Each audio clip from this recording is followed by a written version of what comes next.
Didier Migaud, bonsoir. Bonsoir. En tant que premier président de la Cour des comptes, vous êtes venu à Clermont aujourd'hui pour rencontrer personnel et magistrats de la Chambre régionale des comptes. Une chambre qui va bientôt disparaître. Du coup, qu'est-ce que vous avez tenu à dire aujourd'hui à tous ces personnels et magistrats?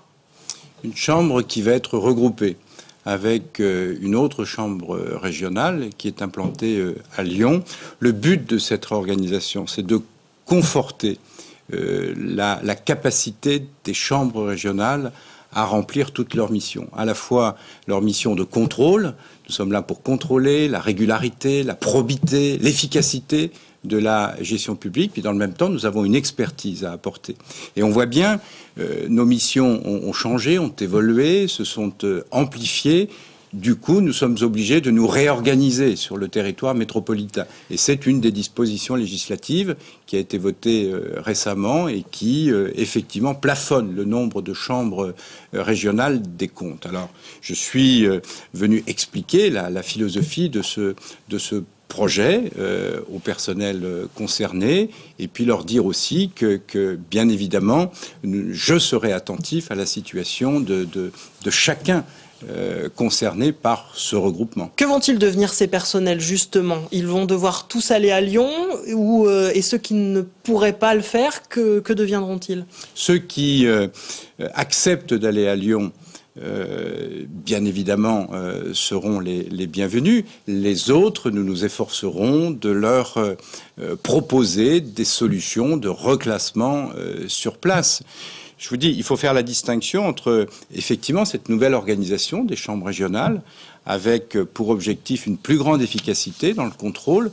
Je considère, pour ma part, que personne, aucune collectivité ne doit être à l'écart d'un contrôle possible d'une chambre régionale. Donc l'objectif, c'est vraiment de renforcer, parce que j'entends parfois dire ça va affaiblir le contrôle en région. C'est ce qu'on peut se dire, parce que du coup, la Cour des comptes qui était en Auvergne aujourd'hui, est-ce qu'elle va pouvoir aussi bien regarder, contrôler tout ce qui se passe en Auvergne depuis Lyon ?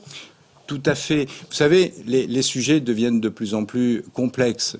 Nous contrôlons des collectivités qui se sont considérablement renforcées aussi en moyens administratifs, techniques. Il faut que nous-mêmes, nous puissions spécialiser des magistrats, faire en sorte que nous puissions travailler en équipe, faire vivre la collégialité, qui est un des principes d'ailleurs de fonctionnement de nos juridictions financières. Pour cela, il faut une taille minimale critique. On ne peut pas le faire avec seulement 4, 5, 6 magistrats. Donc il nous faut des équipes plus étoffées. Et l'idée, c'est que le contrôle, que l'on soit ici dans le Puy-de-Dôme ou dans le Cantal, continue d'être aussi présent et aussi fort. À partir de quelle date la Chambre régionale des comptes auvergnate n'existera plus, ira donc sur Lyon? Et surtout, qu'est-ce que vous répondez aux salariés, à certains qui vous accusent de vouloir exécuter la réforme très rapidement, trop rapidement avant les élections? Non, mais ça n'est pas lié. Il y a une loi qui a été votée, donc il est normal de l'appliquer. Alors, il y a une date d'effet juridique au 2 avril, mais cela dit, ça ne veut pas dire que le 2 avril, tous les personnels devront être à Lyon.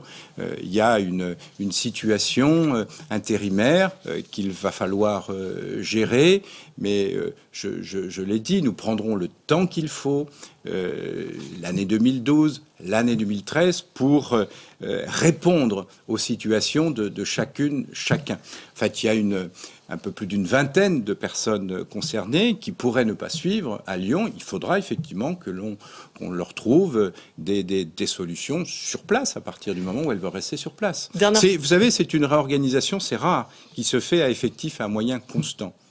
Très bien. Et je pense que c'est important parce que le contrôle, il est indispensable, il est plus que jamais nécessaire pour assurer la transparence et le bon fonctionnement d'une démocratie. Didier Migaud, merci d'avoir été notre invité sur Clermont Première.